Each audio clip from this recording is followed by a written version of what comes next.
के क्रम में हम वीरगंज के भी बारे में कहे के चाहतनी। आज वीरगंज महानगर पालिका के एगो प्रोपगंडा फैलावल जा रहा बा जो बहुत विकास हो गई, बहुत विकास हो गई। हम कहे के चाहतनी घंटाघर से शंकराचार्य गेट तक खाली डेंटिंग पेंटिंग और लिपस्टिक पाउडर और लाइट लगैला से विकास ना होला। रुआ विकास देखे के बाद चली वीरगंज से बाहर। आज वहाँ गांव के अवस्था कैसन बा। आज रहुआ वीरगंज माई स्थान में 2 बरस पहले विजय सरावगी के पाला में बनल रोड नीमन रोड रहे, रहुआ उखाड़ के में टाइल्स लगाए का तो सौंदर्यीकरण होता।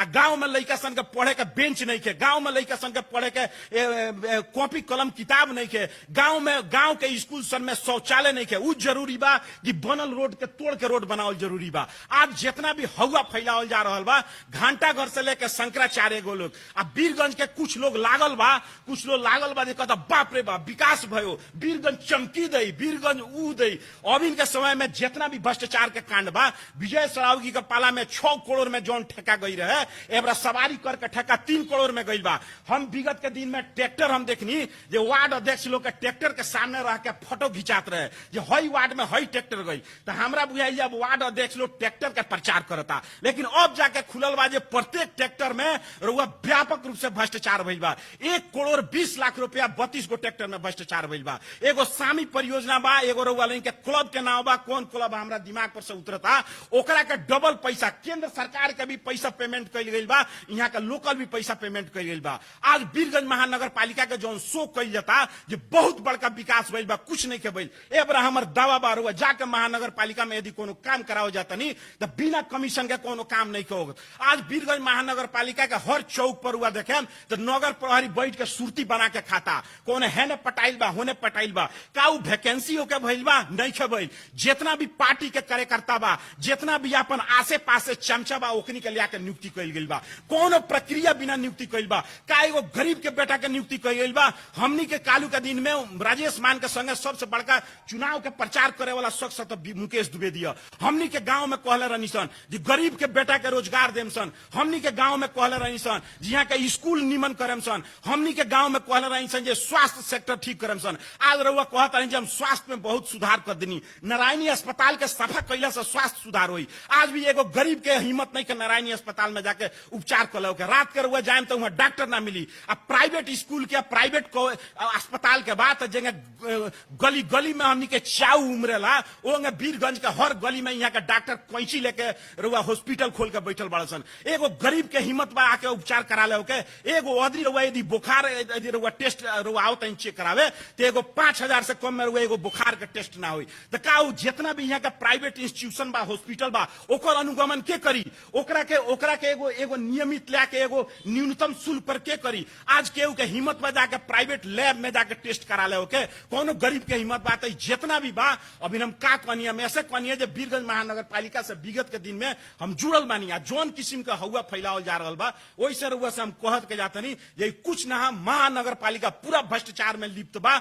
आ रुआ लगी रुआ कहे के चाहतन जे हाथी आए फुस गांव में रुआ स्कूल ना बनी, गांव में कौन निमन सड़क ना बनी। आज भी जसौली में रुआ एगो पुल ना भइला से 20 बरस से वहां कितना लोग आके जीत के गई, लेकिन गांव में एगो पुल नहीं है जो गांव में 1.5 किलोमीटर घूम के गांव के लोग के आवे के पड़ता। आज रुआ गांव में देखी कोनो जसौली में, रतनपुर में, मुसैली में, बसडिलुआ में, बेलवा में जाके देखी खाली घंटाघर रुआ देख के मूल्यांकन करम जे वीरगंज बदल। जहां तक बात किला भ्रष्टाचार हो रहा बा, यहाँ गलत होता, वहाँ अनियमितता होता।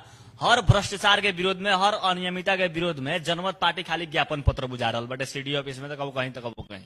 तो ज्ञापन पत्र खाली बुझते बा कि कुछ रिप्लाई होता। देखिए हमनी के वीरगंज महानगर पालिका लगाए 14 पालिका।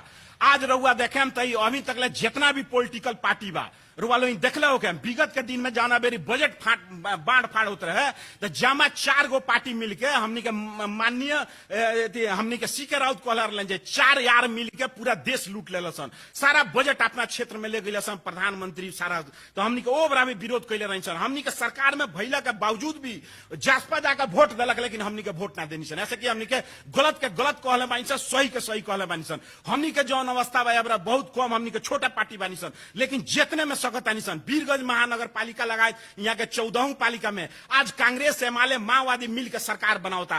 कहीं कोनो पालिका में देखनी है आंदोलन भइल, कहीं कोनो पालिका में देखनी है विद्रोह भइल। वीरगंज नगर पालिका में कालू कांग्रेस के साथी लोग कालू खूब बोलल बा। हम लोग के कहता नहीं जे सब नाटक ह। एगो हमनी के नेपाली में कह जला जे म कुटे जस्तो गर्छु तिमी रोए जस्तो गर, म खेदे जस्तो गर्छु तिमी भागे जस्तो गर। 60-40 के भाग बंडा में नेपाली कांग्रेस एवरा बाकी ना कएगो मेयर के लियावल प्रोजेक्ट में नेपाली कांग्रेस विरोध कैलक। तो अभी जितना भी 14 पालिका में जितना पार्टी बाड़ सन एकनी के एक एगो उद्देश्य बा एनी हाउ पैसा कमाऊ आ मिल के लूट रहल बाड़ सन। आ एकर सबसे बड़का दोषी यदि बानी सन तो हमनी के जनता भी बानी सन। हम जनता के भी कहे के चाहतनी चाणक्य आज से 2500 बरस पहले कहले रहलन जे जौना देश के जनता ठग, जौना देश के जनता लालची होला वहां ठग शासन करेला। अब किरवा के चुनाव में हम भी चुनाव लड़ रही है। जब गांव में हम चुनाव में गई अब किरवा तो गांव में निमन निमन लोग अपने आप के संपन्न कहे वाला लोग धनिक लोग उम्मीदवार के पीछे दौड़त ला जे हमरा के 4-5 हजार रुपया दे देस। अब वोट के दिने हम बूथ पर गईनी तो कोनो ऐसा बूथ ना रहे जे 100 आदमी 50 आदमी बैठा रहे कार्ड लेके आ कोनो गाड़ी आवे तो लोग दौड़ के जाए कहे जे देखी हमनी के हेतना आदमी बैठल बानी सन। कालू जौन खैले पीले रहनी सन तो बसिया हो गई। एबरा रउआ 200 रुपया देम तो रउआ के वोट देम। ई जौन हमनी के जनता भी अब सुधरे के पड़ी। जब तक हमनी के जनता ना सुधरे सन नेता लुटबे करी। वैसे हम कहे के चाहतानी अब समय आ गई बा यहाँ के विशेष करके युवा पीढ़ी के जब गरीब के जनता राजनीति करी कि कोनो हमने अंत न बनी समय बहुत कम बाटे। रउआ जसपा पार्टी सटीक जवाब दें, जसपा पार्टी काहे छोड़? जसपा पार्टी में एक बात, जसपा पार्टी अभिन के समय में मधेश में एगो बहुत बड़का जानबेरी मधेसी जन अधिकार फोरम होते हुए ससप होते हुए जसपा तो हमनी के मधेश सेंटिमेंट के लोग ऐसा मधेश में राजनीति कर मधेश के पार्टी में रह के राजनीति करे वाला ऐसा। लेकिन जसपा में देखनी जे कहीं ना कहीं जसपा में जौन बा भाई भतीजावाद रउआ पैसा देम तो रउआ टिकट मिली, पैसा ना देम तो रउआ टिकट ना मिली। ऐसा व्यवस्था बा जे रउआ नेता के झोरा ढोएम तबे रउआ नेता होकर सकेम ना तो रउआ के साइड कर दहल जाई। व्यापक रूप से जौन भीतरिया जौन हमनी के जौन थीचो मीचो जौन रहे कहीं ना कहीं हमने ऐसा पढ़ल लिखल आदमी कोनो नेता के थूक नहीं के चाट सकत। हमने ऐसा पढ़ल लिखल आदमी कोनो नेता के झोरा नहीं के ढो सकत। वैसे कहीं ना कहीं हम एगो एडजस्ट ना हो सकत रहनी। आ जसपा पूर्ण रूप से करप्टेड पार्टी बा आज के समय में। आज के समय में जसपा के इतिहास देखें तो जसपा के सारा नेता एबरा भ्रष्टाचार में लिप्त बा। तो कहीं ना कहीं हमनी के हमरा के देखें तो ठाकुराम कैंपस से आज तक ले इतिहास उल्टा के देखी कभी भी लाभ के हम नहीं पीछे गए। अभी तक कितना पार्टी परिवर्तन कौनो पार्टी परिवर्तन 2000 ठाकुराम कैंपस में जौना बेरी नेवी संग्रहणी नेवी संघ टिकट ना दिलक तो स्वतंत्र से सचिव जीतनी। आ ठाकुराम कैंपस में जौना बेरी नेवी संघ सभापति के टिकट ना दिलक तो स्वतंत्र से सभापति होके नहीं। ओकरा बाद रहुआ मधेश के आंदोलन में लामा होके अब मधेश में कबो लोसपा जसपा राजपा कबो टूटे कबो मिले कबो टूटे कबो मिले। अब यही मेरा निशान ढुलमुल एने से ओने से एने कबो एक जगह भ्यागुता हुआ सन एक के रुआ तराजू पर चढ़ा दे जाए तो एक लगे रहबे ना करिए सन। अब की तो चुनाव लड़ रहे जमानत वाला जब देखेंगे अब किरवा हम जमानत देखी हमरा वार्ड में हमरा क्षेत्र में 11 गो वार्ड बा। 11 गो वार्ड में हमरा 850 वोट ओरिजिनल मिलल बा। अब बाकी जो 150 वोट हमनी के गलत चल गई बा, बोकस चल गई बा। तो हमरा ऐसा सोच के प्रत्येक वार्ड यदि डिवाइड करेम 11 गो वार्ड में तो ओकर डिवाइड करेम तो 70-80 गो लड़का प्रत्येक वार्ड में हमरा ऐसा सोच के बा जे बिना पैसा के वोट दिले बा। वो हम सैल्यूट करे के चाहतनी। जना बेरी राजनीति के इतिहास उठा के देखेम तो 55 साल में उपेंद्र यादव के भी जमानत जब्त भई रहे जना बेरी एमएलए रहलन। ओकरा बाद में उ जाके माओवादी में गइले ना होते होते जसपा सब बनलन। तो राजनीतिक बैकग्राउंड आदमी के उतार चढ़ाव होला जिंदगी में। कबो आदमी ऊपर चढ़ी कबो गिरी या फिर चढ़ी उससे हमनी के हतोत्साहित नहीं किसन। लेकिन हम खुशी बा जो जोना हिसाब से पैसा के खोलो बगर रहे। एक ओरी राजेश मान के भतीजा लड़ रहे पूरा राजेश मान ताकत लगा दिले रहे। एक ओरी यहाँ के रमेश पटेल जी लड़ रहे बड़का बड़का लोग के बीच में एगो स्वतंत्र उम्मीदवार रह के 850 वोट 11 गो वार्ड में लिया के देखैलक मुकेश द्विवेदी अकेले। तो कहीं ना कहीं हमरा गर्व होला। हम ओकरा के कभी भी हम अंडर एस्टिमेट नहीं कैले। हमरा खुशी बा जे हमरा नेचर के कहीं ना कहीं हरेक वार्ड में 70 गो 80 गो लड़का बा ओकरा के हम समेटे के कोशिश करें। आज 800 आइल बा तो बिहान 8000 हुई परसों ओकरा से बढ़ जाए दिन प्रतिदिन रात दुगुना रात चौगुना कहला बढ़बे करिए में ना रुकी।